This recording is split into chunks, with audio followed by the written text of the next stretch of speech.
Perkenalkan, nama saya Lela Fauzia dengan NPM 2530201111. Saya dari kelas C. Saya menjelaskan Pancasila sebagai dasar negara. Yang dimaksud itu sebagai dasar falsafah negara atau sebagai dasar filsafat. Dalam hal ini, Pancasila dipergunakan sebagai dasar mengatur penyelenggaraan bernegara. Pengertian Pancasila dasar negara yaitu dasar negara yang bersifat abstrak, universal seperti tercantum pada pembukaan Undang-Undang Dasar 1945.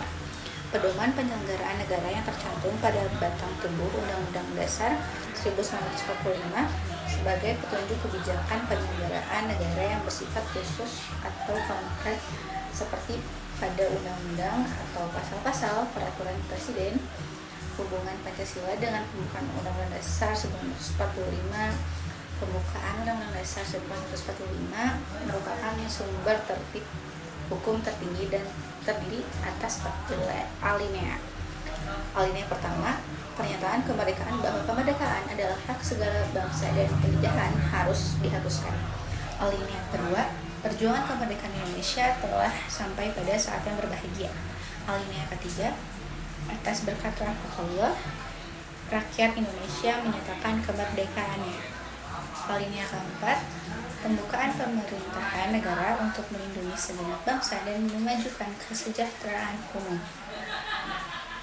Juga negara Indonesia adalah berbentuk republik yang berkedaulatan rakyat. Ditetapkan Pancasila sebagai dasar filsafat negara. Hakikat pembukaan Undang-Undang Dasar 1945 sebagai tata tertib hukum. Yang tertinggi sumber hukum positif, pokok-pokok pikiran meliputi suasana kebatinan. Segitu saja dari saya.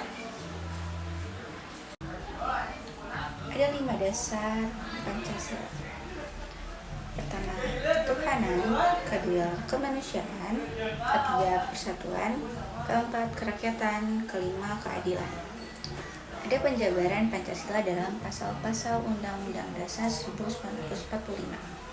Pancasila sebagai dasar negara dapat disebut sebagai norma tertinggi, norma pertama, cita hukum, dan unsur pokok kaidah negara fundamental.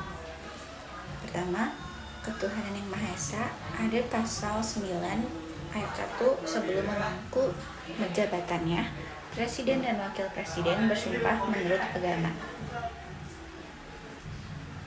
Pasal 29, negara berdasarkan atas ketuhanan yang Maha Esa dan menjamin kemerdekaan tiap-tiap penduduk untuk memeluk agamanya. Kedua, kemanusiaan yang adil dan beradab. Pasal 27, persamaan kedudukan di dalam hukum, hak atas pekerjaan dan penghidupan yang layak.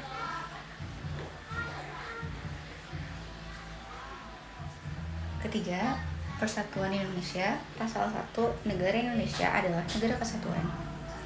Kerakyatan yang dipimpin oleh hikmah kebijaksanaan dalam permusyawaratan perwakilan. Pasal 1, negara Indonesia adalah negara kesatuan.